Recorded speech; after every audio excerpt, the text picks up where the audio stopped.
Hello guys, welcome back. Ahmedabad flight ക്രാഷുമായി ബന്ധപ്പെട്ട ഇപ്പോഴും നിരവധി അഭ്യൂഹങ്ങൾ, നിരവധി ദുരൂഹതകൾ തുടരുകയാണ്. ബ്ലാക്ക് ബോക്സ് ഇതിനോടകം തന്നെ കിട്ടിക്കഴിഞ്ഞു. ടെയിലിലെ ബ്ലാക്ക് ബോക്സ് ആദ്യം കിട്ടി. ഇപ്പോൾ ഇത് ഏറ്റവും ഒടുവിൽ ഡാമേജ് ആയെന്ന് കരുതുന്ന, കുറച്ച് ഡാമേജ് ആയെങ്കിലും അത് പ്രശ്നമില്ല, അതിൽ വിവരങ്ങൾ ലഭിക്കും.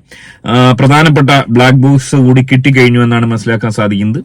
ബ്ലാക്ക് ബോക്സിലെ വിവരങ്ങൾ എന്തൊക്കെയായിരിക്കും, അതുപോലെ തന്നെ ഈ പറഞ്ഞ ദുരൂഹമായി തുടരുന്ന ഏറ്റവും പ്രധാനപ്പെട്ട ദുരൂഹതയായി ജനങ്ങൾ ഇപ്പോൾ വിലയിരുത്തുന്നത് മറ്റൊന്നുമല്ല, ഇന്നലെ പുറത്തു വന്ന ബിശ്വാസിന്റെ ആ ഒരു വീഡിയോയാണ്. അതായത് കുമാർ ബിശ്വാസ് വളരെ കൂളായി വിമാനത്തിൽ നിന്നും രക്ഷപ്പെട്ട് നടന്നു വരുന്ന ആ ഒരു വീഡിയോ ദൃശ്യങ്ങൾ. ബിശ്വാസ് എങ്ങനെയാണ് രക്ഷപ്പെട്ടത്? ഇതിൽ എന്തെങ്കിലും ദുരൂഹതയുണ്ടോ? എന്നോടൊപ്പം തന്നെ ഇതുമായി ബന്ധപ്പെട്ട മറ്റു ചില 2-3 വീഡിയോ ക്ലിപ്പുകൾ, അതുപോലെ തന്നെ എങ്ങനെയാണ് ബിശ്വാസ് രക്ഷപ്പെട്ടത്.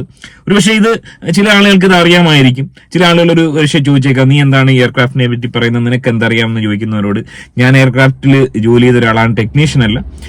ഈ പറഞ്ഞ നിലവിലെ ആംറോക്ക്, അതായത് അബുദാബിയിലെ, നിങ്ങൾക്ക് ആരോടെങ്കിലും അന്വേഷിച്ചാൽ അറിയാം, UAE ഏറ്റവും സാലറി കൊടുക്കുന്ന ഒരു കമ്പനിയാണ് അമ്രോക്ക്. നേരത്തെ എത്തിയാതായിരുന്നു, ഞാൻ നിൽക്കുമ്പം എത്തിയാത് മാറി അദാത്തായി, അതിനുശേഷം അമ്രോക്കായി. അപ്പൊ അവിടെ ഈ പറഞ്ഞ സിക്കോർസ്കി അടക്കം അവിടെ കോളേജ് ഉണ്ട്. അതായത് നമ്മൾ ജോലി ചെയ്യുന്നത് തൊട്ടടുത്താണ് സിക്കോർസ്കിയുടെ എയർക്രാഫ്റ്റ് പഠിപ്പിച്ചിരുന്ന കോളേജ്. ഇപ്പൊ മാറിയെന്ന് എനിക്കറിയില്ല. അതുപോലെ തന്നെ ഈ പറഞ്ഞ എയർ ഇന്ത്യയും എത്തിയാദും ഈ എമിറേറ്റ്സും ഒക്കെ തമ്മിലുള്ള വ്യത്യാസം, ഫ്ലൈറ്റിലാണോ വ്യത്യാസം അല്ലെങ്കിൽ മറ്റെന്തെങ്കിലുമാണോ വ്യത്യാസം എന്നൊക്കെ എന്റെ ഒരു അറിവ് വെച്ച് ഞാൻ ഇതിൽ പറയാൻ ആഗ്രഹിക്കുകയാണ്. എനിവേ, ഇദ്ദേഹം രക്ഷപ്പെടുന്ന ആ ഒരു ക്ലിപ്പിംഗ് അതൊന്ന് നമുക്ക് കണ്ടതിന് ശേഷം സുപ്രധാനമായ ചില വിവരങ്ങൾ നിങ്ങളോട് പങ്കുവെക്കാൻ ആഗ്രഹിക്കുകയാണ്.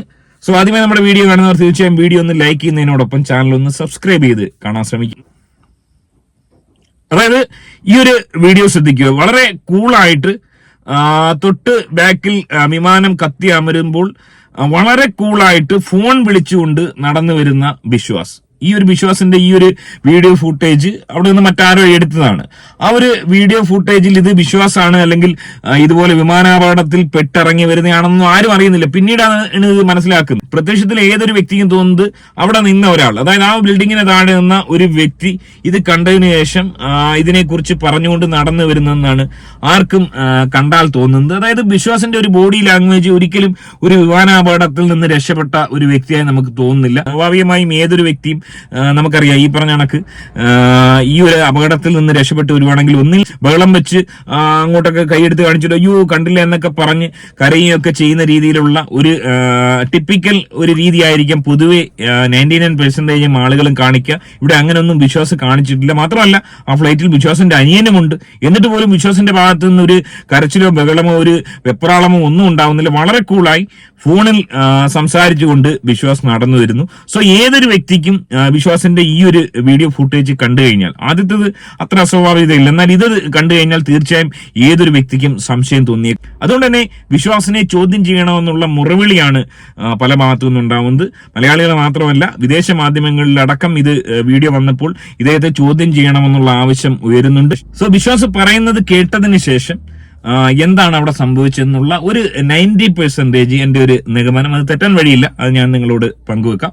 I can't explain. Everything happened in my eye. I can't. How did you manage to escape? I just. Did you pull the emergency doors? No. Emergency door is broken. Yeah. My seat is broken. Yeah. Then I see the pace little bit. Yeah. Then I will try to come out. Okay. Yeah, that's why. So, did the aircraft catch fire before you came out? Yes. Okay. A little bit fire. After me, I'm out. Then blast.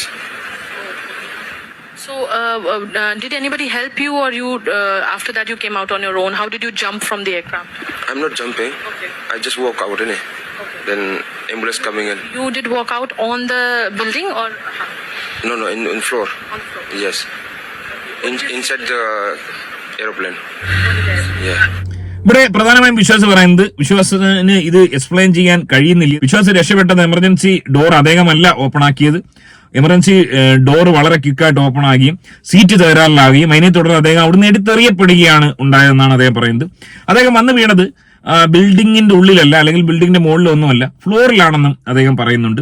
അതുകൊണ്ട് തന്നെ വീണ്ടും ഈ പറഞ്ഞ അസ്വാഭാവികത ഉന്നയിക്കുന്ന ആളുകൾക്ക് വലിയ രീതിയിലുള്ള സംശയം ബലപ്പെടുന്നുണ്ട്. അതായത് ബിൽഡിങ്ങിന്റെ മുകളിലേക്ക് വരുന്ന എയർക്രാഫ്റ്റ് ഫ്ലൈറ്റിന്റെ ഉള്ളിലിരുന്ന് ഇദ്ദേഹം എങ്ങനെയാണ് നേരെ താഴെ എത്തിയത്. ഇദ്ദേഹത്തിന് എന്തുകൊണ്ട് പരിക്കുകളൊന്നും ഉണ്ടായി, കൈയും കാലും ഒന്നും ഇദ്ദേഹത്തിന്റെ ഒടിഞ്ഞില്ലെന്ന് മാത്രമല്ല ഇദ്ദേഹത്തിന്റെ കയ്യിൽ ഇദ്ദേഹത്തിന്റെ മൊബൈൽ ഫോൺ പോലും ഉണ്ടായിരുന്നു. സോ അത്തരം വലിയ രീതിയിലുള്ള സംശയങ്ങൾ, അതിനെ തുടർന്നാണ് ഇദ്ദേഹം ഇങ്ങനെ വളരെ കൂളായി ഇറങ്ങി വരുന്ന ഒരു വീഡിയോ കൂടെ പുറത്തു വന്നത്. സോ വലിയ രീതിയിലുള്ള ദുരൂഹത ഇതുമായി ബന്ധപ്പെട്ട് ഉണ്ടായിരിക്കുന്നു. അതുകൊണ്ട് തന്നെ എന്തായിരിക്കാം ഇവിടെ സംഭവിച്ചത് നമുക്കൊന്ന് പരിശോധിക്കാം. ബിശ്വാസിന്റെ ഈ ഒരു വീഡിയോ വന്നതിന്റെ താഴെ നിരവധി ആളുകളാണ് പലതരത്തിലുള്ള ബിശ്വാസിനെ സംശയിച്ചുകൊണ്ടുള്ള കമന്റ് അടിച്ചിരിക്കുന്നത്. ഇദ്ദേഹത്തിന് വലിയ രീതിയിലുള്ള സ്പെല്ലിംഗ് മിസ്റ്റേക്ക് ഉണ്ട്, അല്ലെങ്കിൽ ഇദ്ദേഹം ഒരു മനുഷ്യനാണോ, അല്ലെങ്കിൽ ഇദ്ദേഹം ഈ വിമാനത്തിൽ ഉണ്ടായിരുന്നു എന്ന് പോലും സംശയിക്കുന്ന ആളുകളുണ്ട്. അദ്ദേഹം ആ വിമാനത്തിൽ ഉണ്ടായിരുന്നു, അതിന്റെ ബോർഡിംഗ് പാസ് അടക്കം നമ്മൾ കണ്ടതാണ്. അദ്ദേഹം വിമാനത്തിൽ കയറി, വിമാനത്തിൽ യാത്ര ചെയ്തു, അദ്ദേഹത്തിന്റെ സീറ്റ് 11A ആയിരുന്നു. ഇനി വിമാനത്തിനുള്ളിൽ വെച്ച് എന്തായിരിക്കാം ഇദ്ദേഹത്തിന് സംഭവിച്ചിരിക്കുക? അതായത് ഇദ്ദേഹം യാത്ര ചെയ്ത സീറ്റ് ഒന്ന് പരിശോധിച്ചു കഴിഞ്ഞാൽ 11A, അതായത് 3 പേരിരിക്കുന്ന റോയിൽ ഇദ്ദേഹം, അതായത് ഇന്ധനമടക്കം ശേഖരിച്ചു വെക്കുന്ന 2 ചിറകുകളുടെ മുന്നിലായിട്ട് വരുന്ന ആ ഒരു എമർജൻസി എക്സിറ്റിന്റെ സീറ്റാണ് 11A ആണ് നമ്മുടെ ബിശ്വാസിന് ലഭിച്ചത്. ബിശ്വാസിനെ കൂടാതെ മറ്റു 2 പേര് തൊട്ട് അടുത്ത് നിൽക്കുന്നുണ്ട്. ഈ ഒരു ഇൻസിഡന്റ് ഉണ്ടാകുമ്പോൾ, അതായത് മനസ്സിലാക്കേണ്ടത്, ഈ ഒരു ഇൻസിഡന്റ് ഉണ്ടാകുമ്പോൾ വിമാനം ടേക്ക് ഓഫ് ചെയ്ത് മുകളിൽ പൂർണ്ണമായും എത്തിയിട്ടില്ല, വിമാനം ലെവലായിട്ടില്ല, സീറ്റ് ബെൽറ്റ് ഊരാൻ പറഞ്ഞിട്ടില്ല. അത്തരമൊരു അവസരത്തിൽ ഞാൻ മനസ്സിലാക്കുന്നത് ബിശ്വാസ് ഒരുപക്ഷെ സീറ്റ് ബെൽറ്റ് ഊരിയിരിക്കാം. അങ്ങനെ ചെയ്യുന്ന ധാരാളം ആളുകൾ നമ്മുടെ വിമാനയാത്രയിൽ അങ്ങനെ ചെയ്യുന്ന ധാരാളം ആളുകളുണ്ട്, ഞാനും ചെയ്തിട്ടുണ്ട്. അങ്ങനെ ചെയ്യാൻ പാടില്ല ആക്ച്വലി. ഒരുപക്ഷെ അത്തരത്തിൽ ബിശ്വാസ് സീറ്റ് ബെൽറ്റ് ഊരിയിരിക്കാം. അതിനുശേഷമാണ് ഈ പറയുന്ന വിമാനം കെട്ടിടത്തിന്റെ മുകളിലേക്ക് പതിക്കുന്നത്. അങ്ങനെ പതിക്കുമ്പോൾ ആ വിമാനം കുറച്ച് ചരിഞ്ഞാണ്, അതായത് ബിശ്വാസ് ഇരുന്ന ആ ഒരു ലെഫ്റ്റ് സൈഡ് കുറച്ച് ചരിഞ്ഞാണ് വിമാനം പതിച്ചിരിക്കുന്നത്. അതായത് കുറച്ച് താഴേക്കാണ് ബിശ്വാസിന്റെ ഒരു ഭാഗം ചെന്നിരിക്കുന്നത്. പക്ഷെ ഞാൻ ചിന്തിക്കുന്നത് ആ ഒരു സമയത്ത് വിമാനത്തിന്റെ ഉള്ളിൽ വലിയ രീതിയിലുള്ള ഒരു മർദ്ദം, ഫോഴ്സ് ഉണ്ടാകുകയും മർദ്ദം വ്യതിയാനം സംഭവിക്കുമ്പോൾ ഓട്ടോമാറ്റിക്കലി ഈ പറഞ്ഞ എക്സിറ്റ് ഡോർ ബ്രേക്ക് ആവുകയും, ആ എക്സിറ്റ് ഡോർ ബ്രേക്ക് ആയ സമയത്ത് ഈ പറഞ്ഞ സീറ്റ് ബെൽറ്റ് ഇല്ലാതെ ഇരുന്ന കുമാർ ബിശ്വാസ് അവിടെ നിന്ന് താഴേക്ക് വീണതാവാം. അതിന് തന്നെയാണ് ഏറ്റവും വലിയ ചാൻസ്. അതുകൊണ്ട് അദ്ദേഹം നേരെ ഫ്ലോറിൽ വന്ന് വീണത്. എന്നാൽ അദ്ദേഹത്തിന് വലിയ രീതിയിലുള്ള പരിക്കുകൾ സംഭവിച്ചില്ല എന്നുള്ളത് വലിയ അത്ഭുതം തന്നെയാണ്. അതിനുശേഷമാണ് ഈ പറഞ്ഞ ബ്ലാസ്റ്റ് ഉണ്ടായിരിക്കുന്നത്. അതുകൊണ്ട് തന്നെയാണ് ഈ ഒരു ബ്ലാസ്റ്റിൽ യാതൊരുവിധ പരിക്കും കുമാർ ബിശ്വാസിന് സംഭവിക്കാതിരുന്നത്. താഴെ വീണ അദ്ദേഹം ഉടൻ തന്നെ അവിടുന്ന് എണീറ്റ് ഓടിയതിനു ശേഷം പുറത്തെത്തി നോർമലായി നടന്നു വരുന്ന ഒരു വ്യക്തിയാണ് നമ്മൾ കണ്ടത്. അതായത് അദ്ദേഹം ഒരു ഇൻട്രോവേർട്ടാണ്. കണ്ടാൽ തന്നെ നമുക്കറിയാം, അദ്ദേഹത്തിന്റെ ഒരു രീതികൾ കണ്ടു കഴിഞ്ഞാൽ നമുക്കറിയാം ഒരു ഇൻട്രോവേർട്ടായ ഒരു വ്യക്തി ജനങ്ങളോട് സംസാരിക്കുന്ന, അല്ലെങ്കിൽ എങ്ങനെയാണ് അദ്ദേഹത്തിന്റെ ഇമോഷൻസ് എക്സ്പ്രസ് ചെയ്യുന്ന അതേ രീതിയിലാണ് അദ്ദേഹം ഇവിടെ പ്രവർത്തിച്ചിരിക്കുന്നത്. സാധാരണഗതിയിൽ നമുക്കറിയാം ഇൻട്രോവേർട്ടായ ആളുകൾ അവരുടെ ഈ പറഞ്ഞ ഏതൊരു ഫീലിങ്സും വലിയ രീതിയിൽ എക്സ്പ്രസ് ചെയ്യാറില്ല. അത് തന്നെയാണ് ഇവിടെ വിശ്വാസിന്റെ ഭാഗത്തും ഉണ്ടായിരിക്കുന്നതെന്നാണ് മനസ്സിലാക്കാൻ സാധിക്കുന്നത്. ഈ ഒരു വിഷയത്തിൽ യാതൊരു തരത്തിലുള്ള റോളും വിശ്വാസിന് ഇല്ല എന്ന് പറയാൻ ഞാൻ ആഗ്രഹിക്കുകയാണ്. കാരണം അതായത് ഉയർന്നു പൊങ്ങിയ വിമാനത്തിൽ നിന്നും വിമാനം മുകളിലേക്ക് പറക്കാൻ സാധിക്കാതിരുന്നപ്പോൾ ത്രസ്റ്റ് ഇല്ല എന്നും മെയ്ഡേ എന്നുമുള്ള മെസ്സേജ് ATCയിൽ എത്തിയിരുന്നു. ഇതിനോടൊപ്പം തന്നെ വിമാനം താഴേക്ക് വന്ന് നിലം പതിക്കുന്ന കാഴ്ചയും നമ്മൾ കണ്ടതാണ്.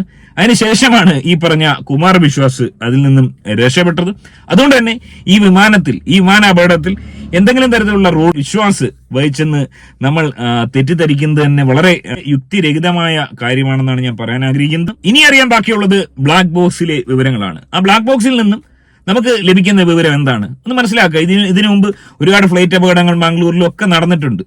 അവിടെ നിന്ന് നമുക്ക് ലഭിക്കാൻ പോകുന്ന വിവരം മറ്റൊന്നുമല്ല, ഈ വിമാനത്തിന്റെ ടെക്നിക്കൽ പ്രശ്നങ്ങളെ പറ്റി ഒന്നും ലഭിക്കില്ല.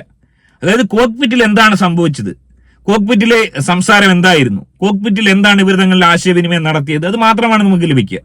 അത് ഈ പറഞ്ഞ കണക്ക് വിമാനത്തിന്റെ ത്രസ്റ്റ് വർക്ക് ചെയ്യുന്നില്ല, വിമാനം അപകടത്തിലേക്ക് പോകും. ആ ഒരു സെക്കൻഡ്സിൽ നടന്ന സംഭവങ്ങൾ മാത്രമാണ് ഈ ബ്ലാക്ക് ബോക്സിൽ നിന്ന് ലഭിക്കുക. ഇവിടെ ഏറ്റവും വലിയ പിഴവ് സംഭവിച്ചിരിക്കുന്നത് ആർക്കാണ്? ഇവിടെ ഏറ്റവും വലിയ പിഴവ് സഞ്ചരിക്കുന്നത് ഈ വിമാനം പരിശോധിച്ച ടെക്നീഷ്യന്മാർക്കാണ്, ഇതിന്റെ മെയിന്റനൻസ് ടീമിനാണ്. അതായത് ദില്ലിയിൽ നിന്ന് അഹമ്മദാബാദിലേക്ക് വന്ന ഫ്ലൈറ്റ് 15-20 മിനിറ്റ് മുമ്പ് ദില്ലിയിൽ നിന്ന് അഹമ്മദാബാദിലേക്ക് വരുന്നു. അതിനുശേഷം UK ഇതുപോലൊരു വലിയ ജേർണി പോകുന്ന ഫ്ലൈറ്റിൽ എന്തുകൊണ്ട് കാര്യക്ഷമമായ രീതിയിൽ ഒരു പരിശോധന നടത്തിയില്ല? ഇവിടെ ടെക്നിക്കൽ എറർ അല്ലെങ്കിൽ എന്തെങ്കിലും സോഫ്റ്റ്വെയർ മിസ്സിംഗ് അത് തന്നെയായിരിക്കാം സംഭവിച്ചിരിക്കുന്നത്. അവിടെയാണ് നമ്മുടെ ഇന്ത്യൻ എയർക്രാഫ്റ്റുകളുടെ മെയിന്റനൻസ് ഏറ്റവും വലിയ പിഴവായി ഞാൻ പറയാൻ ആഗ്രഹിക്കുന്നത്. ഇവിടെ എത്തിഹാദോ എമിറേറ്റ്സോ മറ്റ് ഫ്ലൈറ്റുകളോ എന്തുകൊണ്ട് ഏറ്റവും മികച്ച പെർഫോമൻസ് കാഴ്ചവെക്കുന്നു, അല്ലെങ്കിൽ ഇതുപോലുള്ള മാരക അപകടങ്ങൾ ഉണ്ടാവുന്നില്ല? എന്തുകൊണ്ടാണ് വേൾഡിൽ തന്നെ 1-2 സ്ഥാനങ്ങൾ അത്തരം ഫ്ലൈറ്റുകൾ കൈയടക്കുന്നത്? അതിനുള്ള ഉത്തരം കൂടെയാണ്. അതായത് ചിന്തിക്കുന്ന പോലെ ഇന്ത്യൻ എയർക്രാഫ്റ്റ് കൊള്ളത്തില്ല, എയർ ഇന്ത്യ കൊള്ളത്തില്ല എന്ന് പറയുന്ന ആളുകൾ മനസ്സിലാക്കേണ്ടത് ഈ ഫ്ലൈറ്റുകളൊക്കെ ഏതാണ്ട് ഒരു കമ്പനി നിർമ്മിക്കുന്ന ഫ്ലൈറ്റുകളാണ്. ബോയിങ് അല്ലെങ്കിൽ എയർബസ്, ഇത് രണ്ടുമാണ് പ്രധാനമായും ഫ്ലൈറ്റുകൾ നിർമ്മിക്കുന്നത്. ഈ ഫ്ലൈറ്റുകളിലൊന്നും യാതൊരു വ്യത്യാസവുമില്ല. ലക്ഷറി ഫ്ലൈറ്റുകൾ അല്ലെങ്കിൽ ഈ പറഞ്ഞ കമ്പനികൾ ആവശ്യപ്പെടുന്ന രീതിയിലുള്ള കുറച്ച് കാര്യങ്ങൾ അതിൽ ആഡ് ചെയ്യാന്നുള്ളതല്ലാതെ ഫ്ലൈറ്റുകളിൽ വലിയ വ്യത്യാസമൊന്നുമില്ല. അതുകൊണ്ട് തന്നെ ഈ ഫ്ലൈറ്റുകളൊക്കെ നല്ല ഫ്ലൈറ്റുകളാണ്. പക്ഷെ ഇതിന്റെ മെയിന്റനൻസിന്റെ കാര്യത്തിലാണ് ഏറ്റവും വലിയ പിഴവുകൾ സംഭവിക്കുന്നത്. എത്തിഹാദും എമിറേറ്റ്സും ഒക്കെ എടുത്തു കഴിഞ്ഞാൽ അത്രയും നല്ല മികച്ച മെയിന്റനൻസ്, തങ്ങളുടെ എയർക്രാഫ്റ്റിന് വേണ്ടി മികച്ച മെയിന്റനൻസ് നൽകുമ്പോൾ ഇന്ത്യൻ കമ്പനികൾ അതുപോലെയുള്ള ഇന്ത്യ പോലുള്ള രാജ്യങ്ങളിൽ എയർക്രാഫ്റ്റിന് അത്ര നല്ല മെയിന്റനൻസ് നൽകുന്നില്ല. അത് തന്നെയാണ് വലിയ പിഴവായി ഞാൻ കണക്കാക്കുന്നത്. ഇവിടെ ഏറ്റവും വലിയ പിഴവ് സംഭവിച്ചിരിക്കുന്നതും മെയിന്റനൻസിനും ടെക്നീഷ്യനും തന്നെയാണ്. അതായത് എന്റെ ഓർമ്മ ശരിയാണെങ്കിൽ ഞാൻ ഈ പറഞ്ഞ എത്തിഹാദിന്റെ ഇവിടെ വർക്ക് ചെയ്യുന്ന സമയത്താണ് എത്തിഹാദിന് 1ാം സമ്മാനം കിട്ടുന്നത്. അതായത് ലോക റാങ്കിലും ഏറ്റവും മികച്ച ഫ്ലൈറ്റായി 2 തവണ എത്തിഹാദ് വരാൻ കാരണം ഈ പറഞ്ഞ ബ്രിട്ടീഷ് എയർവേസിന്റെ സിഇഒ, അവര് ഈ ബ്രിട്ടീഷ് എയർവേസിന്റെ സിഇഒ എത്തിഹാദിൽ നിന്ന് സിഇഒ ആയിട്ട് നിയമിച്ചു. അതായത് അവർക്ക് നന്നാവണം, മുന്നേറണം എന്നുള്ള ആഗ്രഹം ഉണ്ടായതുകൊണ്ട് എത്തിഹാദ് വലിയ സാലറിയാണ് കൊടുക്കുന്നത്. വലിയ സാലറി, നമുക്ക് സ്വപ്നം കാണാത്ത രീതിയിലുള്ള ശമ്പളമാണ് എത്തിഹാദ് എമിറേറ്റ്സ് കൊടുക്കുന്നത് സ്റ്റാഫുകൾക്ക്. അതുകൊണ്ട് തന്നെ അവര് നല്ല നല്ല ആൾക്കാരെ വെച്ച് നല്ല ഓപ്പറേഷൻസുകൾ നടത്തുമ്പോൾ നല്ല സർവീസുകൾ ജനങ്ങൾക്ക് കൊടുക്കാൻ സാധിക്കും. നമ്മുടെ ഇന്ത്യൻ ഫ്ലൈറ്റുകൾക്കൊക്കെ ഇല്ലാതെ പോകുന്നത് അത് തന്നെയാണ്. അതുകൊണ്ട് തന്നെയാണ് ഇത്തരം പിഴവുകൾ ഉണ്ടാവുന്നത്. എനിവേ അതൊക്കെ നികത്തി മുന്നോട്ട് പോകാൻ സാധിക്കും. ഇത് തന്നെയാണ് ഈ ഒരു വിഷയത്തിൽ സംഭവിച്ചതെന്നാണ് ഞാൻ മനസ്സിലാക്കുന്നത്. എനിവേ വിഷയത്തിൽ നിങ്ങളുടെ അഭിപ്രായം കമന്റായി രേഖപ്പെടുത്താം. ആദ്യമായിട്ട് കാണുന്നവർ വീഡിയോ ഒന്ന് ലൈക്ക് ചെയ്ത് ചാനൽ ഒന്ന് സബ്സ്ക്രൈബ് ചെയ്ത് കാണാൻ ശ്രമിക്കുക. മറ്റൊരു വീഡിയോ ആയിട്ട് കാണാം. ബൈ.